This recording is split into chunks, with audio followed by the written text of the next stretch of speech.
Bonjour à tous. Merci de votre venue. Nous sommes là avec 3 différents intervenants pour vous parler des animateurs bois énergie, donc des structures qui sont vraiment là pour vous aider dans votre projet de chaufferie et qui ont une grande connaissance de leur filière locale, des installations, mais aussi de la ressource disponible. Donc, à mes côtés, nous avons Annick Fabi, qui est directrice d'Énergie 15, une association qui est dans le Cantal, et également Stéphane Prigent, qui est animateur bois énergie à Fibois Pays de la Loire, donc l'interprofession forêt-bois des Pays de la Loire. Moi-même, Élodie Payen, donc je suis chargée de projet au comité interprofessionnel du bois énergie. Et nous avons tous les 3 des stands. N'hésitez pas à venir à notre rencontre. Donc, de quoi allons-nous vous parler maintenant? Nous allons parler de quelques informations sur l'association interprofessionnelle que je représente, le CIB. Et ensuite, nous allons vraiment rentrer dans le vif du sujet, donc l'animation bois énergie, quels en sont les objectifs, quelles en sont les structures porteuses, en quoi elles ont des connaissances sur les installations en place de leur territoire et également sur la ressource disponible. Donc là, Annick et Stéphane, ils illustreront comment ça se passe sur leur territoire et également tout ce qui est soutien au projet des installations. Donc, notre association, c'est l'interprofession du chauffage au bois collectif et industriel. Nous existons depuis 2006 avec 150 adhérents sur l'ensemble de la filière, donc à la fois l'approvisionnement, les questions d'approvisionnement de ressources, mais également tout ce qui est conception, réalisation, exploitation d'installations. Et nous réunissons également un grand nombre d'associations qui font la promotion du bois énergie sur les territoires métropolitains. Notre objectif, c'est vraiment le partage d'expériences et la diffusion des bonnes pratiques. C'est vraiment l'objet de notre association, avec un lien fort avec des structures nationales telles que l'ADEME, donc l'Agence de l'environnement et de la maîtrise de l'énergie, mais également les ministères transition écologique, mais aussi agriculture. Voilà, nous sommes basés à Paris et avons mis en place un grand nombre d'outils dont vous avez quelques-uns de cités. Le soutien aux indices CEB, donc les prix du bois énergie, mais également les problématiques de combustion, d'émissions de fumée et tout ce qui est production de combustible également. Pour œuvrer sur tous ces sujets-là, nous avons 4 groupes de travail qu'on appelle des commissions et qui s'intéressent à ces différents sujets de la filière, donc l'approvisionnement, le montage de projets, tout ce qui est également stratégie développement, tout ce qui est conception, réalisation, exploitation d'installations et enfin un groupe de travail, une commission qui a vraiment des actions transversales sur tout ce qui est animation du bois énergie et c'est notamment avec cette casquette-là que j'interviens aujourd'hui. On rassemble les acteurs du chauffage au bois collectif et industriel, vous l'avez compris, et on coordonne et accompagne tous ces acteurs pour professionnaliser et diffuser les bonnes pratiques sur cette filière. Quelques petites informations sur les rendez-vous de notre association pour les semaines et mois à venir. Donc, le 5 avril, donc ça a été fixé récemment, nous serons en Haute-Savoie pour parler réseau de chaleur, à Annemasse pour être précis. En juin, il y aura une grosse journée là, sur le bois énergie, à la fois collectif industriel, mais également domestique. C'est vraiment une journée nationale avec de nombreux autres co-organisateurs qui sont cités là. Et l'objectif, c'est vraiment de diffuser les bonnes informations, les messages clés sur le bois énergie dans tous les secteurs d'usage. On intervient dans 2 formations qui sont sur le montage de projets et le suivi d'installation, donc Énerbois et Adobois, qui ont lieu en juin et en juillet. Notre assemblée générale qui intéresse là plutôt uniquement nos adhérents. Et également, on sera en octobre, du 10 au 13 octobre à Lyon pour le salon Polytech, où il y aura un village bois énergie qu'on co-organise à l'heure actuelle avec Fibois Auvergne-Rhône-Alpes et également CBQ+, Chaleur Bois Qualité Plus. On a un site internet qui est bien fourni sur les actus et également sur l'annuaire de nos adhérents et des animateurs bois énergie. Donc, n'hésitez pas à aller voir ça. Une base documentaire très riche également. Et une boîte à outils pour le montage de projets avec vraiment les documents de référence, que ce soit des documents du CIB et aussi également beaucoup de documents d'autres ressources telles que l'ADEME, telles que des études de ressources de l'INRA ou d'autres structures reconnues et de référence au niveau national. L'animation bois-énergie, pour rentrer dans le cœur du sujet, quels en sont les objectifs? Donc, c'est vraiment des structures qui sont là pour aider au développement neutre des filières locales. Donc, quand je dis local, ça peut être à un niveau départemental, mais également régional. Un soutien des projets, des porteurs de projets de chaufferie, mais tout ce qui est amélioration, optimisation de la mobilisation de la biomasse et des combustibles, et la mise en lien de ces acteurs de ce qu'on appelle l'amont de la filière, également l'aval de la filière. Donc, pour vraiment voilà, créer un lien fort. Mon laser ne marche pas, donc je ferai sans laser. Si, mon laser marche.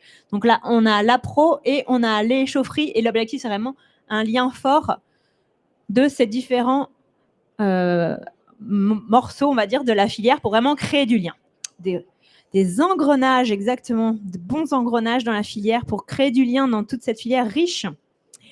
Et également, et là, c'est des choses dont on va partager aujourd'hui, c'est vraiment avoir une vision globale de leur filière, à la fois les installations et les ressources sur leur territoire, une vision globale qu'ils partagent avec un suivi du parc des installations de leur région, et également un suivi des flux et de la qualité des approvisionnements.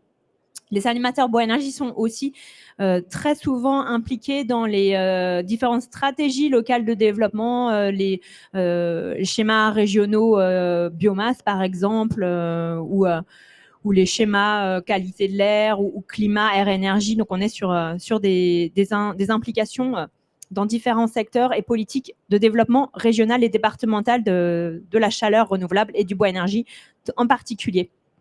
En ce qui concerne les structures porteuses, il y a à l'heure actuelle autour de 3/4 des départements métropolitains couverts, donc vraiment une large couverture et des larges soutiens sur l'ensemble de la France. C'est des structures qui sont variées en termes de profil. On a beaucoup de syndicats d'énergie, mais aussi des associations énergie renouvelable de façon générale, des agences de l'énergie et du climat. Il y a aussi quelques chambres d'agriculture ou chambres de commerce et d'industrie qui sont impliquées. Donc vraiment une variété dont vous pouvez retrouver les coordonnées sur notre site internet. Donc je vous ai montré, il y a un annuaire des animateurs où vous retrouvez cette carte que je vous ai mise en place ici. C'est des structures qui sont soutenues financièrement par les délégations régionales de l'ADEME, et également les collectivités territoriales. Donc ça leur donne vraiment un côté neutre de leur implication. On a à l'heure actuelle 150 animateurs bois-énergie identifiés. Et vous avez ici même un document qui est également sur notre stand, donc à l'entrée de ce hall, et qui vous liste à la fois les missions des animateurs et également toutes leurs coordonnées, donc par région. Donc, n'hésitez pas à venir voir un petit peu où est-ce qu'ils se situent sur votre région pour faire appel à leur savoir.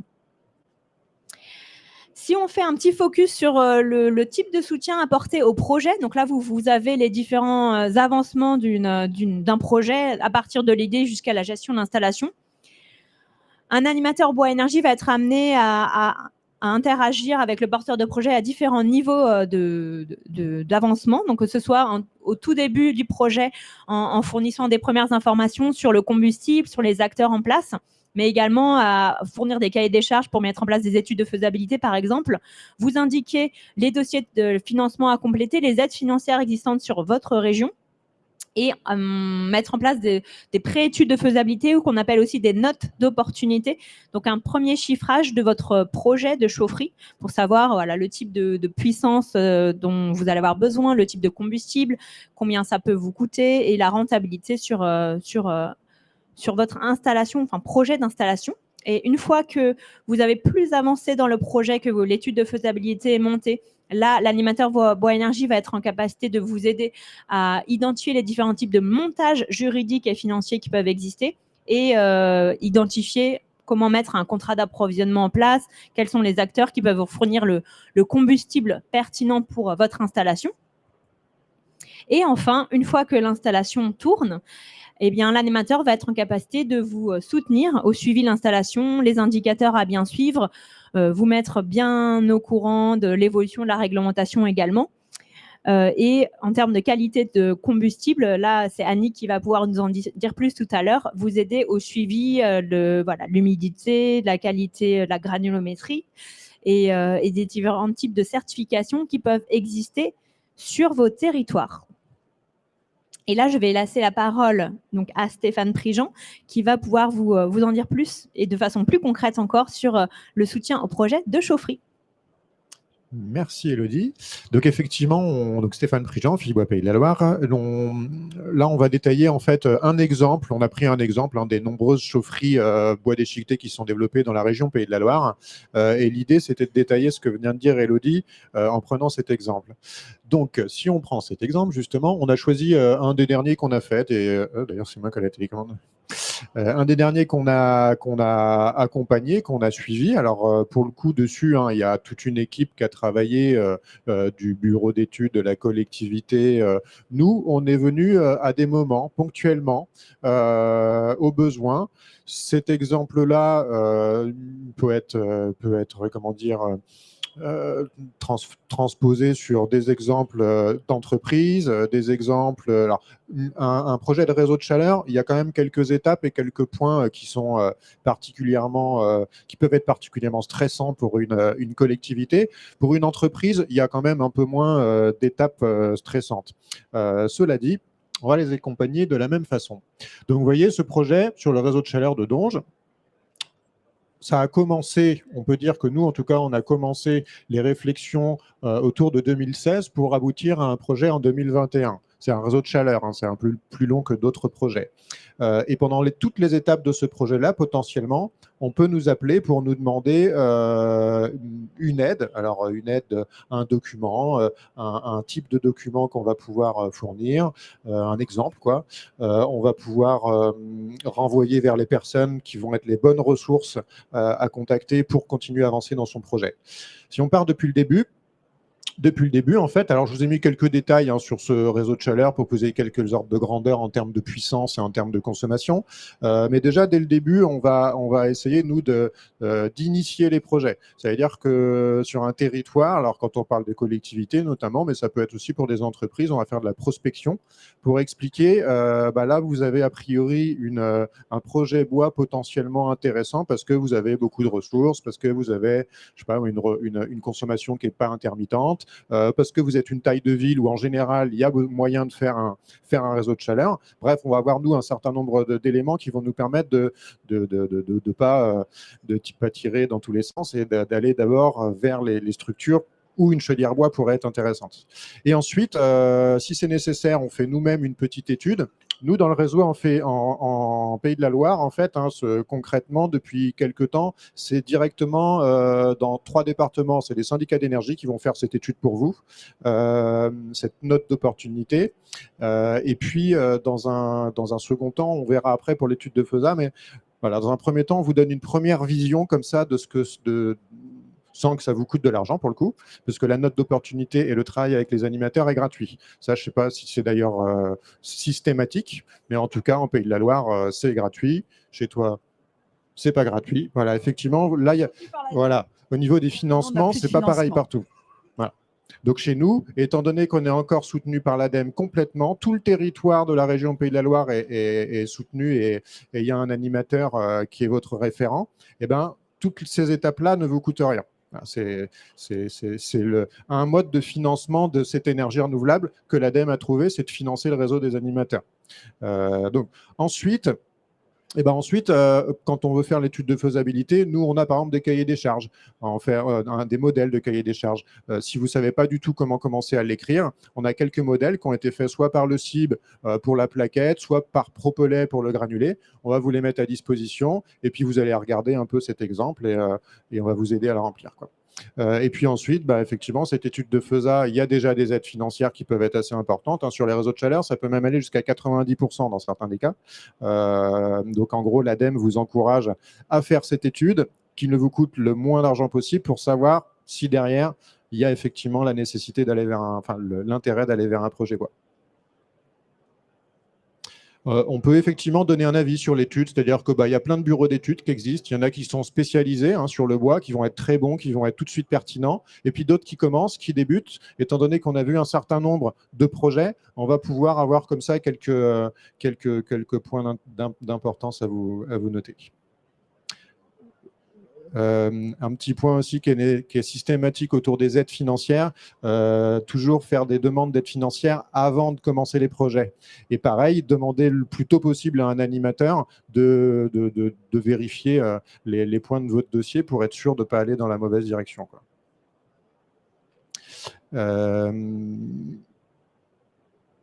Alors là, on est dans le cadre d'un réseau de chaleur. Du coup, dans le cadre d'un réseau de chaleur, il va y avoir un certain nombre d'abonnés potentiels à la fin de l'étude de faisabilité. À ce moment-là, on essaie de donner envie aux futurs consommateurs du réseau de chaleur. Dans ce cas-là, il faut essayer de leur expliquer tout l'intérêt qu'il peut y avoir à un réseau de chaleur. On va expliquer notamment la ressource qu'on a sur le territoire pour rassurer les futurs consommateurs que oui, le réseau de chaleur et la chaufferie bois qu'on va leur mettre va pouvoir durer pendant les 20 ans qu'on imagine qu'elle dure, parce que oui, il y a de la ressource. On va leur expliquer, parce que c'est les deux points qui viennent le plus souvent, hein, le problématique ressources et la problématique qualité de l'air. Donc, on va leur expliquer que sur les chaufferies bois, oui, il y a tous les systèmes de filtres qui permettent de respecter les réglementations en termes de qualité de l'air. Et ça, étant donné que nous, on a vraiment la connaissance de ce sujet-là, ça rassure les personnes qui sont autour de la table, parce que la collectivité, pour eux, n'est pas professionnelle de ça, n'est pas forcément sachant là-dessus. Et étant donné que nous, on a les infos là-dessus, on est un peu plus écoutés des fois. Étape suivante, donc là, ça y est, la décision de faire le réseau de chaleur a été prise, la signature a été faite. Alors là, dans un cadre de réseau de chaleur, en général, les entreprises qui vont accompagner sont assez robustes. Il commence à y avoir un peu moins besoin de nous. Pour des plus petits projets, il peut y avoir besoin de nous là quand même pendant cette étape-là. Déjà, on va vous aider à trouver peut-être un AMO, à vous faire un cahier des charges pour trouver l'AMO. On a des modèles de cahier des charges faits par le CIB, hein, avec tout un tas de personnes qui ont travaillé à leur rédaction. Et puis ensuite, les animateurs vont pouvoir vous aider pour déposer le dossier de demande d'aide, qui n'est pas toujours simple, hein. Les dossiers de demande de subvention, tout ce qui est administratif en France, il y a toujours un peu les mêmes problématiques. Il y a des personnes qui sont un peu rodées à ça et qui vont pouvoir vous conseiller sur les documents à préparer et à déposer sur le site internet que l'ADEME a prévu à cet effet. Et puis ensuite, une fois que vous avez un certain nombre d'étapes qui sont faites par l'AMO en termes de projets vraiment qui va se monter, de plans, on va pouvoir regarder ça. Par exemple, hein, on n'est pas non plus un des énergéticiens où on ne passe pas notre journée à faire des plans.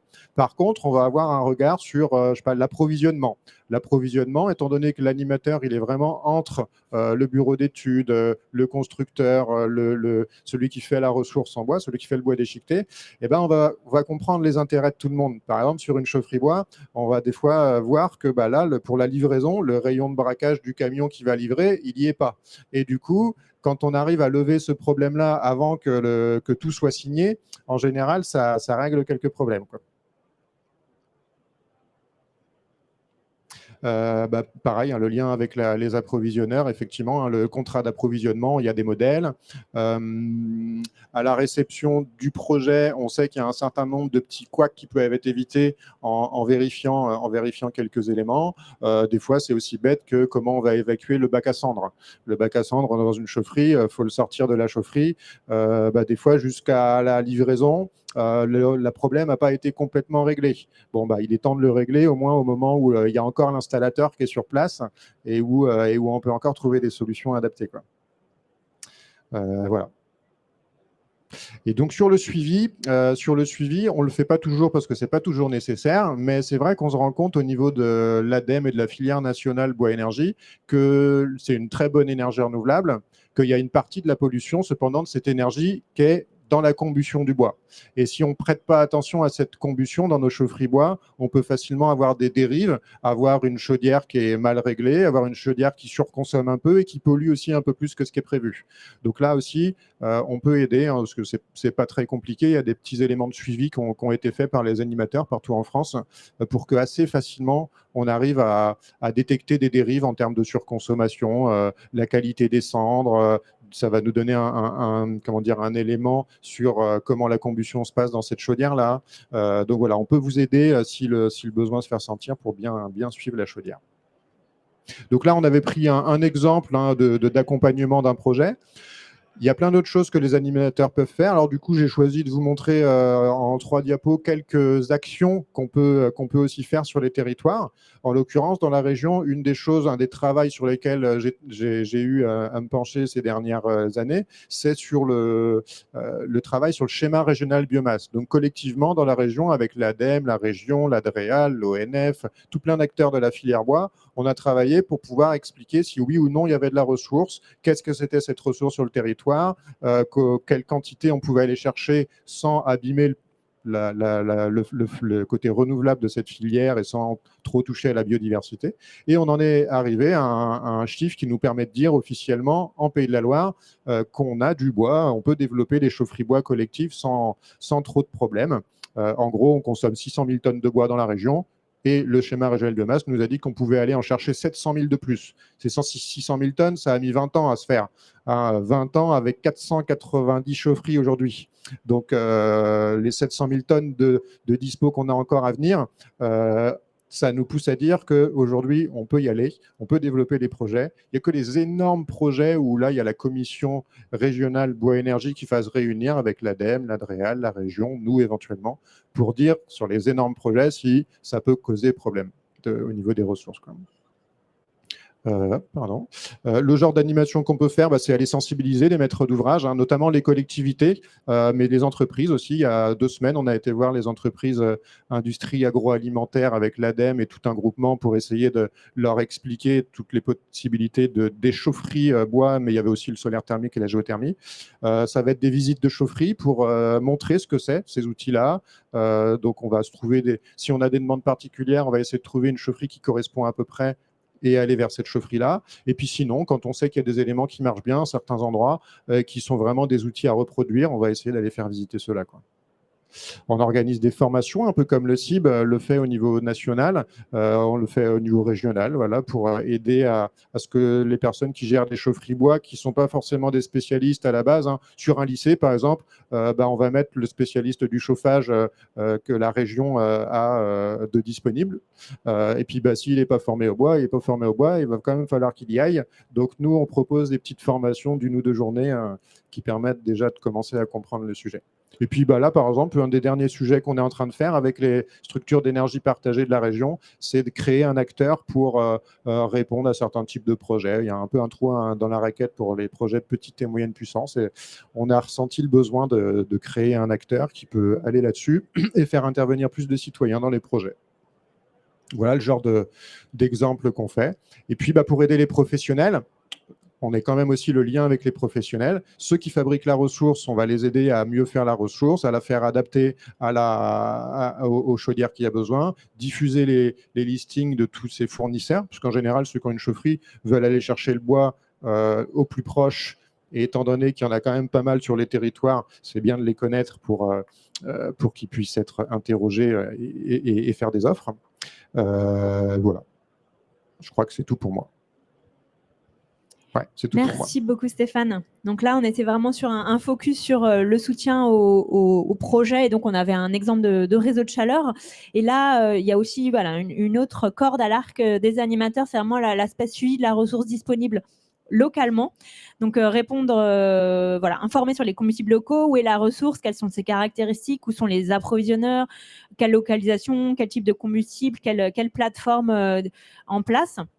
Donc, donc cette action, c'est vraiment, par exemple, diffuser une liste d'approvisionneurs locaux comme à la diapo précédente, Stéphane a montré. Et puis, organiser des visites de plateforme pour vraiment montrer comment se produit le combustible, d'où vient le bois et rassurer aussi sur ce sujet-là. Pardon. Et donc, Annick qui va nous en dire plus par rapport à la vision en Auvergne-Rhône-Alpes, enfin sur le Cantal tout particulièrement. Et je vous la remercie. Donc voilà, moi je vais juste compléter. Ça marche. Je vais juste compléter le propos de Stéphane. Vous avez vu toute la partie un peu aval de la filière. On a un rôle très important dans les départements et même dans les régions par rapport notamment à la ressource disponible. À l'heure actuelle, on est quand même un petit peu montré du doigt au niveau de tout ce qui est la forêt. Donc nous, notre rôle, c'est vraiment de mettre en adéquation la ressource et les projets qui vont avoir lieu sur le territoire, puisqu'on a cette connaissance. Voilà. Donc nous, par exemple, sur le Cantal, qui est un département avec 30% de taux de boisement à peu près, on travaille avec les différents organismes forestiers, essentiellement les CRPF, puisque nous, on n'a que, comme en France, 20% de la forêt française est soumise au régime forestier, donc géré par l'ONF. Le reste, c'est de la forêt privée. On essaie de mettre en parallèle les stocks de bois sur pied, l'accroissement annuel et la récolte.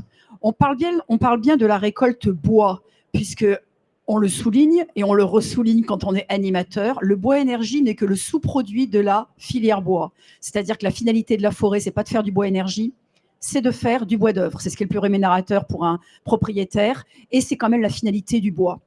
Donc, on intervient, nous, que sur la partie de sous-produits, de Connex de la transformation, mais aussi surtout Connex de la sylviculture. Voilà.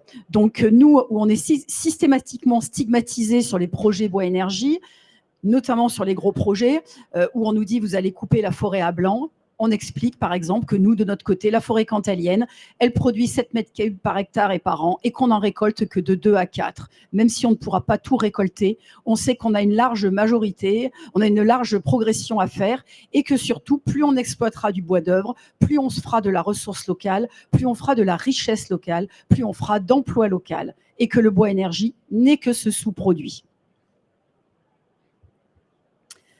Autre exemple, on fait véritablement un suivi de la récolte de bois rond avec un focus sur le bois énergie. Typiquement, chaque année, il y a ce qu'on appelle les enquêtes, on a ce qu'on appelle les enquêtes annuelles de branche et également on suit les observatoires du bois énergie. Il y en a sur les différentes régions où on met en parallèle le nombre de mètres cubes de bois rond qui sont récoltés, par exemple 315 000 mètres cubes de bois rond dans le Cantal, où on voit qu'il y a plus de la moitié, comme je vous ai expliqué, c'est le bois d'œuvre. Un bon quart, voire un bon tiers, c'est le bois d'industrie. Et le bois énergie qui représente même pas un quart. Mais sur le bois d'œuvre, on sait que quand un scieur il achète une grume de bois, il y a 50% du volume, donc 50% des 175 100 mètres cubes de bois rond qui vont passer en connex. Et sur ces connex, il y a une grosse partie, hormis la papeterie, qui part en bois énergie. Donc c'est grâce à ces chiffres, je ne vais pas rentrer dans le détail, c'est l'exemple cantalien, mais mes collègues font pareil, où l'on va pouvoir expliquer la ressource disponible pour pouvoir faire des projets.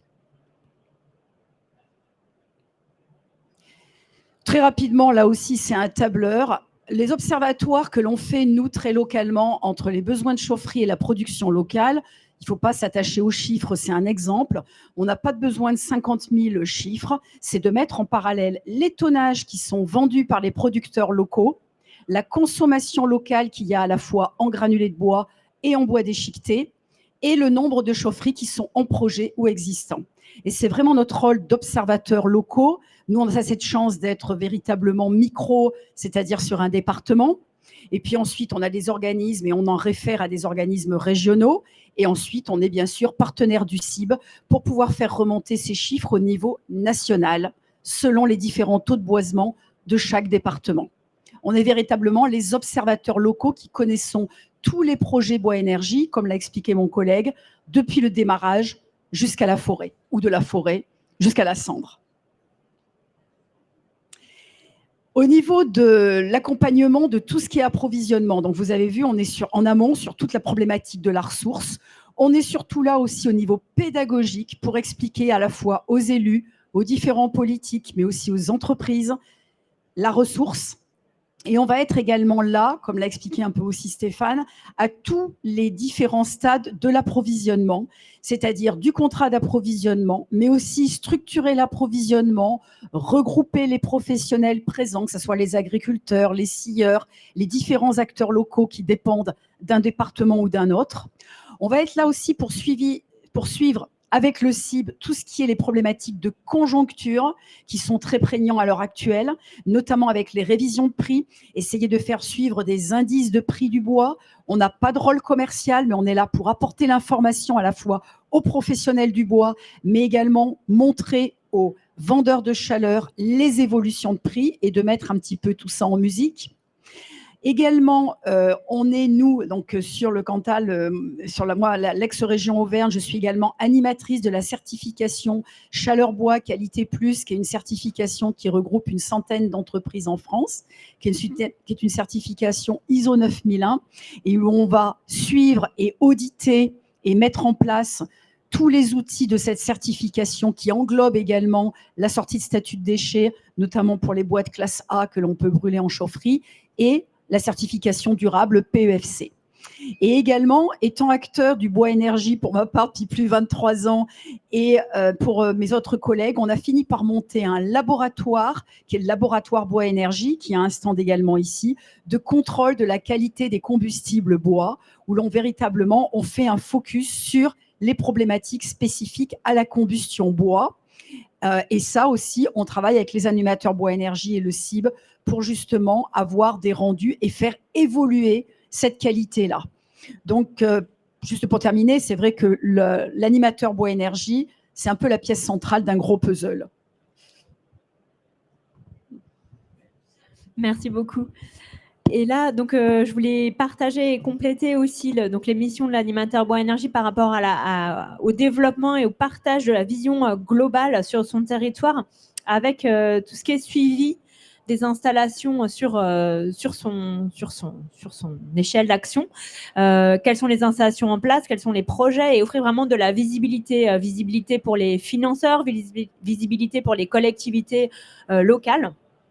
Et ça peut prendre différentes formes. Donc, Annick en parlait tout à l'heure, il y a ce qu'on peut appeler des observatoires, en tout cas des cartographies, des partages d'informations en ligne qui peuvent exister. Donc là, vous avez l'exemple de l'Occitanie où on a mentionné le site où retrouver cette information, mais on voit bien pointer individuellement les installations en place avec le type de combustible utilisé et des informations sur la puissance de l'installation. Donc là, on est sur des informations très précises qui sont diffusées sur cette région et qui sont alimentées par les animateurs de ce territoire. En Normandie, et encore une fois, pour faire le lien entre les ressources et les usages, il y a vraiment des informations précises de suivi par rapport à la ressource locale et les différentes possibilités de valorisation qui sont utilisées. Et on voit là, sur ce dessin, donc sur ce diagramme de Gantt, pour ceux qui connaissent, on voit par rapport à la valorisation de la ressource. Vous voyez, il y a les forêts, mais aussi tout ce qui est haies, arbres hors forêt et bois en fin de vie, puisque le bois énergie, c'est pas seulement du bois qui vient de la forêt, comme on a vu, il y a plein de types de valorisation. Et on voit après qu'en termes de bois énergie, il y a le bois énergie collectif, industriel et également domestique. On voit que le domestique, c'est la part la plus importante. Et le bois énergie valorisé dans le secteur collectif industriel, est valorisé de cette manière-là. Et on voit que la disponibilité est là et les modes de valorisation sont vraiment diverses. Donc vraiment, l'animateur a une capacité d'alimenter des diagrammes et des réflexions au niveau de sa région avec ce niveau de complexité. Et donc, c'est vraiment très précieux. Et une petite diapositive de synthèse et de conclusion par rapport à ces animateurs. Donc, comme vous l'avez compris, des soutiens neutres et on l'a entendu aussi gratuits ou très peu onéreux sur vos territoires pour répondre à de nombreuses questions. Par rapport à votre projet de chaufferie, la technologie à utiliser, quel combustible, quels approvisionneurs, quel coût pour votre projet et quelles installations similaires localement pour voir un peu comment ça se passe chez vos voisins proches. Donc là, vraiment, faites appel pour ce soutien à vos projets. Le site peut être, lui, une source de contacts et de documents de référence. Donc, vous l'avez vu tout à l'heure par rapport à mes présentations de quelques informations sur notre site internet. Et voilà, je vous ai mis le lien pour faciliter la tâche. Et donc, nous sommes, j'ai envie de vous dire, à votre disposition pour vous faciliter les projets locaux et nationalement pour vous aider à œuvrer avec nous aux côtés du CIB. Donc, merci beaucoup. Et on a peut-être le temps de quelques questions si vous en avez. Et sinon, on est à votre disposition dans nos stands respectifs, le A12 pour le CIB et A18 pour Fibois.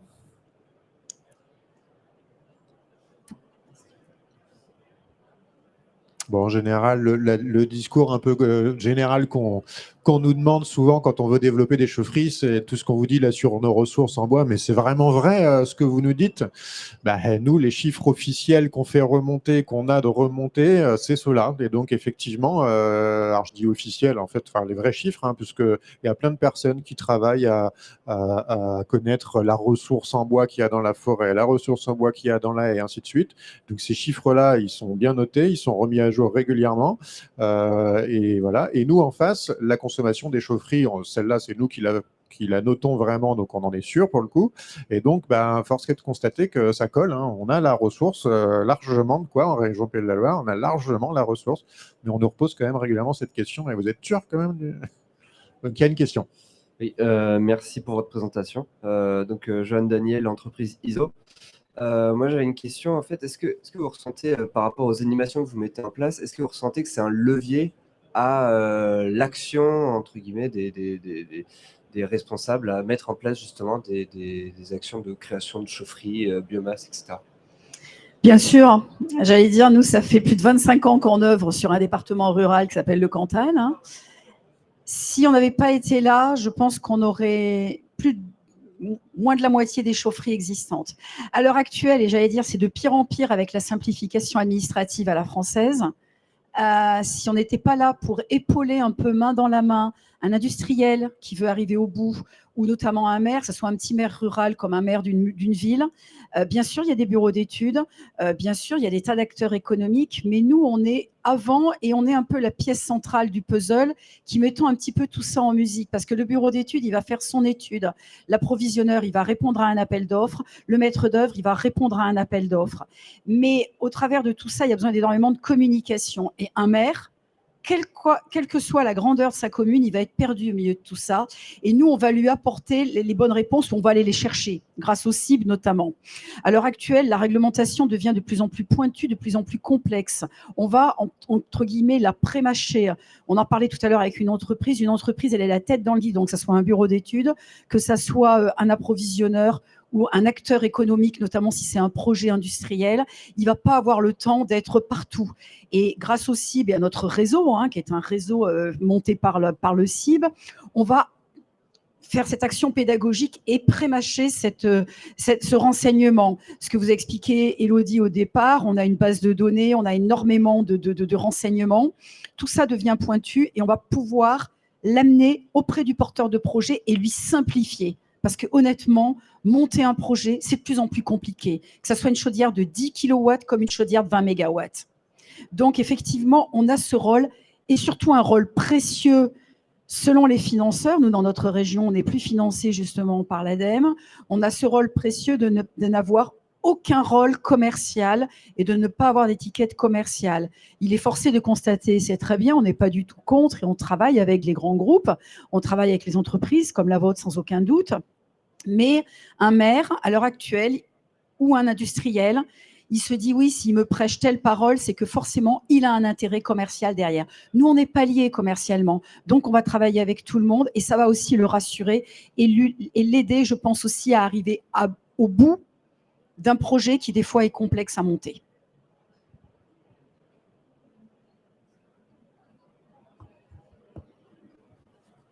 Pas d'autres questions ? S'il n'y a pas d'autres questions. Merci beaucoup et on reste à votre disposition. Merci de votre attention. Merci à vous.